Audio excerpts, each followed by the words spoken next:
ఎమ్మిలినేని సురేంద్ర, పరిటాల శ్రీరామ్ సంయుక్తంగా press meet పెట్టడం జరిగింది. మరి పరిటాల సునీత కూడా నా మీద కొన్ని వ్యాఖ్యానాలు చేయడం జరిగింది. జరిగిన సమస్య ఏంది, దాంట్లో పూర్వపరాలు ఏంది, ఏ నేపథ్యంలో వరుస సంఘటనలు జరుగుతున్నాయి అనేది నేను విశదీకరించడం జరిగింది. లోకేష్ అనంతపురానికి వచ్చినప్పటి నుంచి మే 14 నుంచి నిన్నటి వరకు జూలై 3 వరకు వరుస సంఘటనల గురించి చెప్పడం జరిగింది. ఇవన్నీ లింకప్ చేస్తే ఫ్యాక్ట్స్ ఎవరికైనా అర్థమవుతాయి, తలలో గుజ్జున్నవానికి. అయినా మీరు మాట్లాడారు కాబట్టి తప్పడంలో చెప్తా ఉన్నా. బాబు రాజు, ఎంఎస్ రాజు తమ్ముడు, చెప్పుల షాప్లో పనిచేసే దగ్గర నుంచి ఈరోజు లోకేష్ బినామీగా ఎదిగేంత వరకు నీ చరిత్ర అందరికీ తెలుసునన్నా. భూస్వాముల ఇళ్లలో పుట్టి 100 కోట్లు కాంట్రాక్టులు చేసి కూడా మేము బాడిగ ఇంట్లో ఉన్నాము అంటే ఎవరు నమ్మడంలే తమ్ముడు. నువ్వైనా నమ్మినావు. రెంట్ కట్టడంలే అని పదే చెప్తాను. థ్యాంక్స్ రా నాన్న, నువ్వన్నా నమ్మినావు తమ్ముడు. నాకు ఒకటి అర్థం కాలే, ఎమ్మెల్యే అయిన 3 నెలలకే 7 కోట్ల విల్లా ఎట్లా కొంటివిరా బాబు? 7 కోట్ల విల్లా ఎట్లా కొంటివి? సాక్షి ఆఫీస్ పక్కన నీ పార్టీ ఆఫీస్ ఏదైతే ఉందో అది కూడా కొన్నావంట కదా. బెంగళూరులో కూడా ఏదో ప్రాపర్టీ కొన్నావంట కదా బాబు రాజు. అమ్మ బాబాయ్, నీకు 4, నువ్వు హైబ్రిడ్ రాజు, మామూలు రాజు కదా. 4 పదవులు: TTD board member, state SCCL అధ్యక్షుడు, జిల్లా పార్టీ అధ్యక్షుడు, ఎమ్మెల్యే. గుండుమల తిప్పేస్వామికి గుండు కొట్టి నిన్ను కూర్చోపెట్టినాడు లోకేష్. ఎందుకంటే నువ్వు లోకేష్ బినామీవి కాబట్టి. ఇంకో మాట అన్నావు, లోకేష్ది టికెట్లు ఇచ్చేస్తాయి, మనందరిది యాచించేస్తాయని. కేర్ ఆఫ్ ప్లాట్ఫామ్ వాళ్ళు కాంట్రాక్టుల కోసం పరుపులు పరిచేవాళ్ళు టికెట్లు యాచించాల, చేతులు చాపల. నాలంటోడు కాదు, జనంలోంచి పుట్టినాం,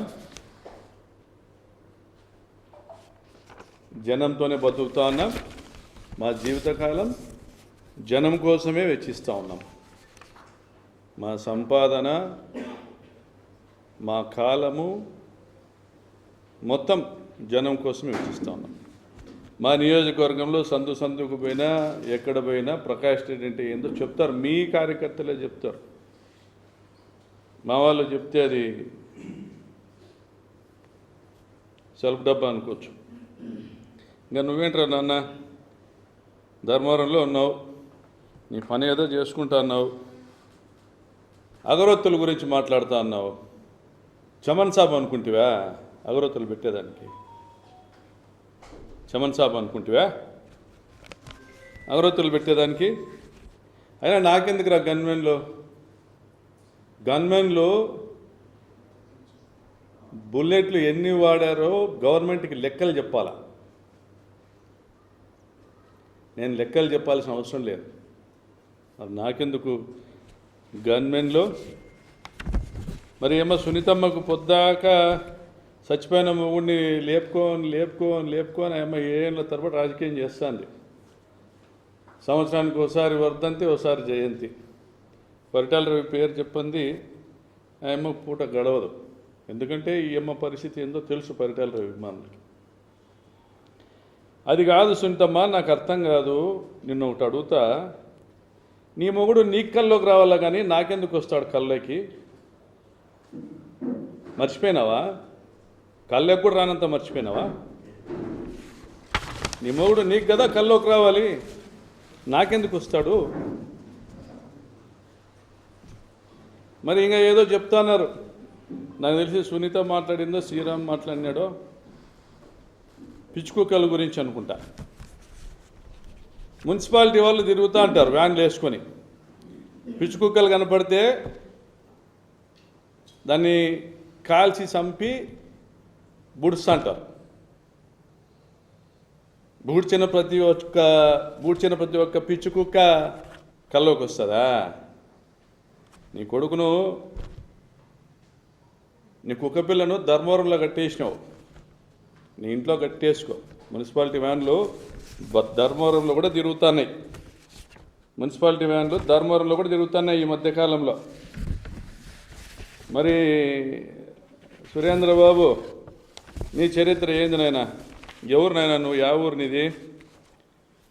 కేర్ ఆఫ్ ప్లాట్ఫామ్ గాడివి నువ్వు. రాచాన్పల్లిలో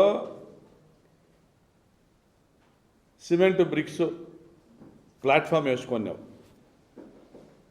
ఆ నుంచి ఈరోజు 1000 కోట్ల ఆస్తిపరు నీ కాటికి ఎదిగినావు. మరి ఎవరి బినామీవి? 100 కోట్ల ఆస్తులు, 1000 కోట్ల బ్యాంకు బ్యాలెన్స్లు యాడ్ నుండి వచ్చారు. నువ్వు కూడా మాట్లాడుతున్నావు, నువ్వు కూడా చెప్తాన్నావు నాకు 100 కోట్ల ఆస్తులు ఉన్నాయి, 1000 కోట్ల ఆస్తులు ఉన్నాయి, నేను నెలకు 10 కోట్ల జీతాలు ఇస్తాను, నియోజకవర్గంలో ఏ ఆదాయమో నాకు వద్దు అని మీ కార్యకర్తలందరికీ చెప్పి ఎలక్షన్ చేయించుకున్నావు. బ్రాందీ షాపులు దాదాపుగా 376 బెల్ట్ షాపులు పెట్టుకున్నావు. పరిటాల శ్రీరామ్ మాదిరే నువ్వు కూడా ఒక క్వార్టర్కి 50 రూపాయలు ఎంఆర్పి మీద అదనంగా వసూలు చేస్తున్నావు. 100 కోట్లు కొల్లగొడుతున్నావు. నువ్వు అదే చెప్పినావు, శ్రీరాము అదే చెప్పినాడు. బ్రాందీ షాప్లో వచ్చే ఆదాయాలు కనీసం 1000 మంది కార్యకర్తలకు ఒక్కొక్కరికి 10 లక్షల రూపాయలు చొప్పున పంపిణీ చేస్తాము అని.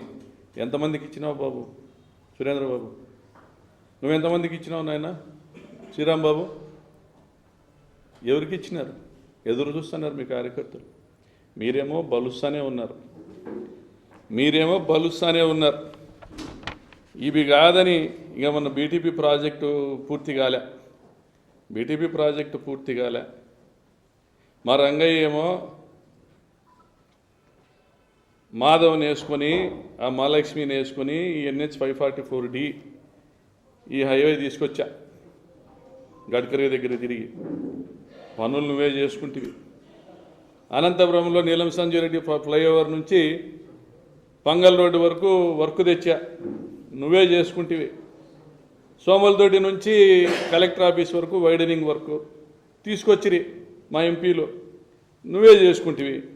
వాళ్ళు తెచ్చిన పనుల మీద నువ్వు సంపాదించి మళ్ళీ అదే రంగయ్య మీద ఖర్చు పెట్టి 100 కోట్లు ఖర్చు పెట్టి గెలిస్తావు. మరి ఇవన్నీ సాలలే. 2014లో మీ ప్రభుత్వం వస్తానే హంద్రీనివా కాంట్రాక్టులు ఆ రోజు దాదాపుగా 90 కోట్ల పనులు చేజెక్కించుకొని 200 కోట్ల బిల్లులు చేసుకుంటేవి. నువ్వేదో సీత మాదిరి మాట్లాడుతున్నావు. నేను నష్టంలో పనులు తీసుకున్నానన్నావు. మరి నష్టంలో పనులు తీసుకునేంత త్యాగమూర్తివి అయితే 90 కోట్ల పనులను 200 కోట్ల బిల్లులు ఎట్లా చేసుకుంటావప్పా? మళ్ళీ ఆ రోజే మీకోసం ఎతికినాను, మీ బంధువుల దగ్గర పోయినాను ప్రొద్దుటూరికి, మీకు 10 కోట్లైనా ఇవ్వాలనుకున్నా పొద్దు అని మాతో కథలు ఎందుకు చెప్తివి? జగన్మోహన్ రెడ్డి నిన్ను గేట్లు దాటనీలే. నువ్వు ప్రకాష్ రెడ్డి వర్కులు కొట్టినవరనైనా నువ్వు రావద్దు మా కాటికి. నువ్వు ఎలక్షన్లకు ముందు మా పార్టీ వాళ్ళకు ఒక 4-5 ఎవరికెవరికి ఎలక్షన్లకు చందాలు ఇచ్చినావు, వాళ్ళని పిలుచుకొని అన్ని ప్రయత్నాలు చేసినావు. ఏది కుదరకపోతే మళ్ళీ నా కాటికి వచ్చినావు. ఇది నీ బతుకు. మళ్ళీ అవన్నీ సాలవు. 36వ ప్యాకేజు 40 కోట్లు మిగులు పని ఆ రోజు లెక్కన 2014కి. ఇప్పుడు నన్ను 141 కోట్లకు టెండర్ పిలుచుకున్నాం. మొన్న 29వ తేదీ మళ్ళీ పని తీసుకున్నాం. ఇది కాకుండా మడక్సిరా బ్రాంచ్ కాలువలో కూడా మళ్ళీ పని తీసుకున్నాం. వెడల్పు చేసేదానికి, కాలువ నిర్మాణానికి 4 రెట్లు అంచనాలు వేసుకున్నారు. మడక్సిరా బ్రాంచ్ కాలువకు 70 రూపాయలు మట్టి పని అయితే 370 రూపాయలు రేటు పెట్టుకున్నారు. మరి 36వ ప్యాకేజీలో 40 కోట్ల పనుల్ని, మిగిలిన పనిని 140 కోట్లకు చేసుకున్నావు. ఎవరికి ఎన్ని పంచుతున్నావా? లోకేష్కి ఎంత ఇస్తున్నావు? ఎమ్మెల్యేలకు ఎంత ఇస్తున్నావు? ఇంతగా నిన్ను మేపుతానరే, బాగా తిని బలుసు సురేంద్ర. 2029లో వారలు కోసి ఉడికిచ్చి ఉప్పు కారం పెట్టి కార్యకర్తలకు పంచుతాం. తెలుగుదేశం కార్యకర్తలకు కూడా చెప్తున్నాం, మీకు ఈరోజు బ్రాందీ షాపు డబ్బులు ఇవ్వకపోతే మేమే న్యాయం చేస్తాం కళ్యాణదుర్గం నియోజకవర్గంలో కానీ రాప్తాడులో కానీ. అర్థమైందా రాజా? ఇంకా ఫైనల్గా లోకేష్ బాబు, మీ ఎమ్మెల్యేలో, మీ శిష్యులో, మీ బినామీలో నువ్వు చాలా తప్పు టీంతో ప్రయాణం చేస్తున్నావు. నీ సావాసాలు కరెక్ట్ కాదు. మీ నాయన కాలంలో మీ వాళ్ళు 100 కూనీలు చేసినారు మా నియోజకవర్గంలో. పెనుగొండ, ధర్మవరము, రాప్తాడు నియోజకవర్గాల్లో ఈరోజు ఉన్నటువంటి నియోజకవర్గాల్లో ఆ రోజు 100 కూనీలు చేసినారు. మీ నాయన ముఖ్యమంత్రిగా ఉండగా కేసులు విచారణలు జరిగినాయి, తీర్పులు వచ్చినాయి, ఏ ఒక్క కూనీకి కూడా శిక్ష పడలే. కాబట్టి ఆ క్రెడిట్ అంతా మీ నాయనది. ఆ క్రెడిటు, ఆ పాపము అదంతా మీ నాయనకే సంబంధం. ఇప్పుడు నీ రాజ్యాంగం నడుస్తుంది, నీ రెడ్ బుక్ రాజ్యాంగం నువ్వు అమలు చేస్తున్నావు. నువ్వు వచ్చినాక మా నియోజకవర్గంలో 3 కూనీలైనాయి, గ్యాంగ్ రేప్ జరిగింది, కబ్జాలు జరుగుతున్నాయి, దోపిడీలు, దౌర్జన్యాలు జరుగుతున్నాయి. ఈ క్రెడిట్ అంతా నీది. నువ్వు ఇచ్చిన ధైర్యం కాకపోతే తగరకుంట కొండారెడ్డి కేసులో బాధితుల ఇళ్ళకి ముద్దాయిలు పోయి బెదిరిస్తారా? బెదిరించి మాకు అనుకూలంగా సాక్ష్యం చెప్పండి అని బెదిరిస్తారా? అంత ధైర్యం ఎక్కడి నుంచి వచ్చిందయ్యా నా కొడుకులకి? నువ్వు ఇచ్చింది కాదా? ఆలోచన చేసుకో. నీకు ఇచ్చిన అధికారం ఎవరికి ఉపయోగిస్తున్నావు? ఎవరికి ఉపయోగిస్తున్నావు బాబు లోకేషా? మా మహానటి, మా మిత్రుడు, మా పార్టీలో ప్రముఖుడైనటువంటి కొడాలి నానికి సాష్టాంగ నమస్కారం చేసి గన్మెన్లు తెచ్చుకుంది. తనకు 2+2, తన ఉత్తుత్త కుమారునికి 1+1. అంతేనా? మైనింగ్ శాఖ కూడా ఆమె ఏమడిగితే అది చేసింది. మైనింగ్ శాఖ కూడా ఆమె ఏమడిగితే అది చేసింది. ఆమె సివిల్ సప్లైస్ ట్రాన్స్పోర్ట్ కాంట్రాక్ట్లు కొనసాగినాయి. మరి ఈ మర్మం ఏంది లోకేషా? నువ్వే పంపించినావా అని పని జరుపుకోమని. చివరిగా కొసుమర్పు, ఆమె దగ్గర ఓఎస్టీగా పనిచేసినటువంటి ఒక అధికారి ఈ మధ్య మాట్లాడుతున్నాడంట. మా పార్టీలోకి మీ సీనియర్ నాయకుడు ఒక ఆయన వచ్చినాడు.